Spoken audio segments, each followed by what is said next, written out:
Bonjour, alors je suis Claudia Rousset, psychopraticienne, et aujourd'hui, je suis ravie d'avoir Hélène avec moi. Avec Hélène, on a fait un travail ensemble.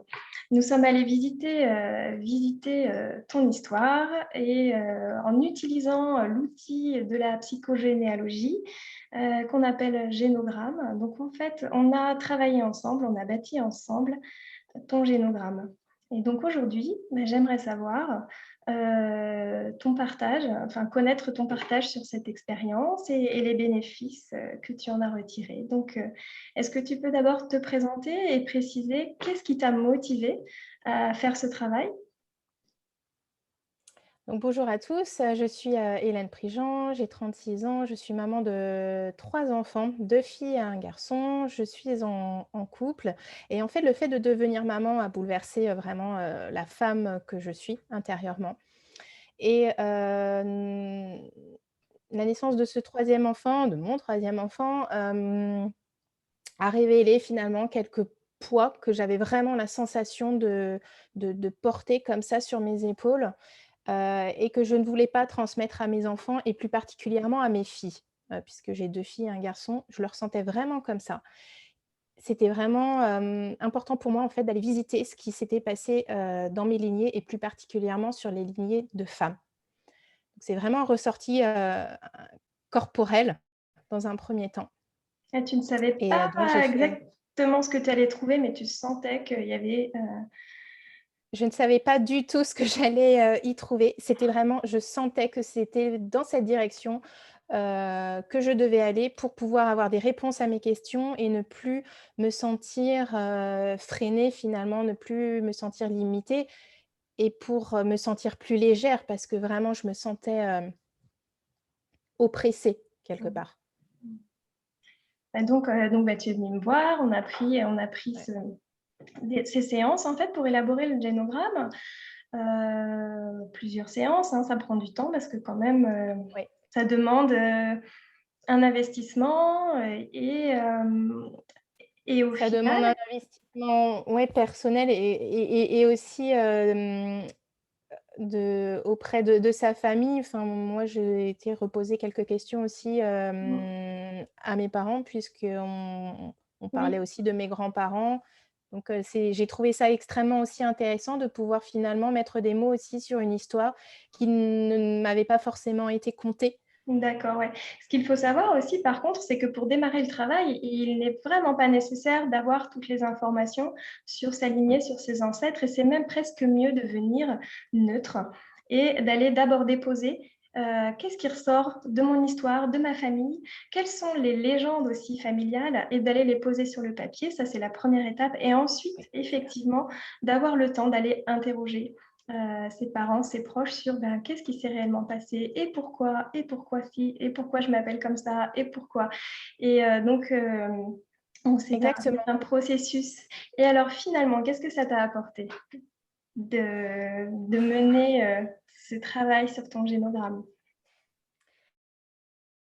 De la légèreté, de la sérénité. Hem Je me suis vraiment rendu compte aussi que je mettais en lumière une partie de ma famille, côté maternel et que finalement, restait dans l'ombre le côté, paternel et là, le génogramme m'a permis de me rendre compte de mes 2 familles, côté paternel et maternel. Donc ça, c'est vraiment, un magnifique cadeau déjà, d'avoir permis de rallier toutes ces personnes-là auprès de moi, vraiment de les ressentir auprès de moi et ensuite de façon plus fine, plus poussée, ça m'a vraiment permis de comprendre en fait un petit peu plus, mon fonctionnement, intérieur, sur des éléments, qui se sont passés, pour certaines femmes de mes lignées et que je portais en fait de façon inconsciente. Moi-même, je n'avais pas vécu ces événements-là, mais je les portais. Et je sentais que que j'avais une mission quelconque, par rapport aux femmes, sur cette terre, mais je n'arrivais pas à mettre de sens ni de clarté, réellement. Et là, j'ai compris que aussi toute, l'expérience professionnelle que j'avais acquise auprès des violences conjugales, puisque j'ai travaillé dans ce domaine-là, et bien là, je mettais du sens. Pourquoi je m'étais intéressée autant aux violences conjugale, à la place de la femme aussi dans la société. Pourquoi moi, je voulais absolument aussi, permettre à mes filles de grandir et d'évoluer en devenant une adulte et une femme bien dans ses baskets, bien dans sa peau, une femme qui s'autorise à prendre sa place quelque part. Je me suis rendu compte que moi-même, en fait, j'étais extrêmement loyale vis-à-vis de toutes ces femmes, Eh de beh, mes oui. lignées, vis-à-vis de ma mère, de mes grands-mères Mmh. et en fait, je me suis sentie vraiment légère après le génogramme parce que je me suis rendu compte que je pouvais m'autoriser, moi, aujourd'hui, à briser un schéma familial qui se répétait et Mmh. à m'autoriser à être moi, en fait. Et Parce qu'en qu'est-ce étant moi, que je aussi mes enfants à être eux-mêmes. ouais, bah, oui, c'est ça. Et est-ce que, tu aurais un exemple concret de changement, dans ta vie suite à ce travail, en fait, et à ces prises de conscience et d'avoir vu qu'il y avait toutes ces loyautés, dans la lignée des femmes et cette reprise de pouvoir, de liberté Dans pour toi? Concrètement, est-ce que tu as vu un changement Dans dans ma posture de femme, je m'autorise déjà beaucoup plus, au niveau, du plaisir, me faire plaisir, m'acheter des vêtements qui me font plaisir, m'autoriser à prendre des moments qui me font plaisir, qui me nourrissent. Hem, voilà, je suis quelqu'un d'assez connecté à la nature, de m'autoriser à aller marcher, ne serait-ce que ça, pour ne pas me sentir coupable de rester finalement, à ne rien faire ou alors au contraire d'être toujours dans l'action pour combler finalement quelque chose. Ça, c'est vraiment d'un point de vue personnel, c'est assez fort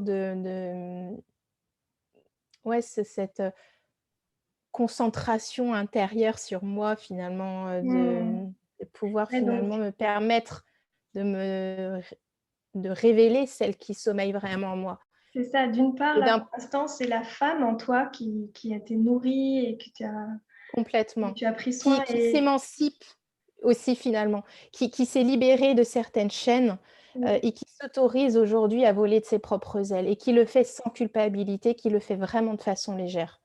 Et concernant la maman et la professionnelle que tu es également, puisque Donc bah, la maman, finalement, tu as aussi tout toutes est ces lié. oui, Enfin, pour moi, tout est lié. Donc en m'autorisant à être cette femme-là, je suis ce modèle aussi pour moi, pour mes enfants. Cette femme qui s'autorise à se respecter, qui s'autorise à prendre du temps pour elle, qui s'autorise à prendre soin d'elle. Les enfants, ils apprennent énormément, par rapport à ce que l'on fait, plus, par rapport à nos actions plutôt que ce que l'on dit. oui, Donc ils me voient être, ils ne me voient, plus en train de dire. Je prends vraiment ces temps-là et je m'épanouis en tant que femme et automatiquement ça a des répercussions sur mon rôle de maman. Et d'un point de vue professionnel, ça a juste été assez dingue, c'est que, j'ai entamé une reconversion pour devenir coach et la facilité finalement, ça avait été d'être, coach et d'accompagner, en fait, des femmes qui avaient vécu des violences conjugales parce que c'était, quelque chose que je connaissais. Je ne sortais pas du tout de ma zone de confort. J'avais cette expérience, cette expertise et en fait, je me suis rendu compte que j'étais aussi loyale vis-à-vis de ces femmes-là, parce que, elles n'attendaient que moi, alors qu'en fait, je ne suis pas là pour sauver qui que ce soit. Hem et j'ai brisé cette loyauté et dans mon activité professionnelle, je me suis connectée vraiment davantage à une activité qui me vienne du cœur, plutôt qu'à une activité qui me tenait à cœur, comme le sont mmh. les violences conjugales. Donc ça a été extrêmement fort pour moi de pointer du doigt vraiment quelque chose là qui me tienne à cœur, qui me fasse vibrer, en fait. Et ça, c'est vraiment grâce au génogramme que j'en ai pris conscience. Waouh! Ah, merci pour ton témoignage, hein, merci pour ton témoignage. C'est grâce au génogramme, mais c'est grâce aussi parce que je te connais, à ta posture et à ton envie d'avancer, de travailler, parce que vraiment, voilà, il y avait aussi cette détermination en toi qui a été majeure dans ce travail très puissant. Effectivement et qu'est-ce que tu pourrais dire aux personnes, en fait, aujourd'hui qui sentent comme toi, qu'elles portent, des mémoires ou voilà, des intentions qui ne sont pas les leurs et qui ne savent pas et qu'en même temps peuvent enfin, voilà, qu'est-ce que tu pourrais leur conseiller ou leur dire pour oser? passer le pas et faire ce travail sur la lignée? C'est que ça peut faire peur. Moi, j'ai eu peur, hein, de savoir, ce que j'allais découvrir parce que je sentais qu'il y avait des choses pas forcément très cool. Mmh. Hem et je crois que la peur, on a le choix face à elle. Soit, elle nous freine, soit on décide justement d'en faire un moteur. Et moi, j'ai décidé en fait d'en faire ce moteur-là parce que je me suis vraiment fiée à mon intuition. Je savais que c'était cette direction, vers laquelle je devais aller et j'ai envie de dire que c'est si on a peur, c'est peut-être justement vers là Oui, où l'on doit, aller. et c'est qu'il y a un La peur message. ouais, c'est qu'il y a un message exactement et moi le message a juste été magnifique et fabuleux et faites voilà, vraiment le message c'est, même si vous avez peur, pensez que cette peur, elle est là pour vous faire du bien à un moment donné. Donc c'est de croire en vous, et que vous allez être capable de traverser ce que vous allez découvrir, durant votre génogramme. Et surtout de vous faire aussi, je le précise, de se faire accompagner vraiment par des professionnels aussi, heu, qui sont vraiment à l'écoute et qui sont intuitifs aussi parce que je le disais tout à l'heure, moi c'était un ressenti aussi corporel, et c'est pour ça aussi que j'ai été accompagnée par Claudia, c'est parce elle est intuitive, elle est aussi beaucoup, en lien avec ce qui se passe à l'intérieur du corps et pour moi c'était, essentiel de pouvoir allier, les 2 parce que moi je suis plutôt quelqu'un d'assez terre à terre, parfois et j'avais besoin que quelqu'un, me guide un petit peu vers ce chemin aussi, d'intuition et Claudia vraiment a fait preuve d'écoute aussi vraiment, bienveillante et ça a été vraiment un fabuleux chemin en fait que l'on a entrepris à un moment donné, toutes les 2. Merci infiniment Hélène, parce qu'effectivement, c'était moi aussi j'ai adoré t'accompagner sur ce chemin et de voir là, te voir évoluer, c'est juste, merveilleux. Donc merci beaucoup pour ton témoignage Hélène et Merci, puis, bonne continuation à toi. merci, à Merci, bientôt. à bientôt.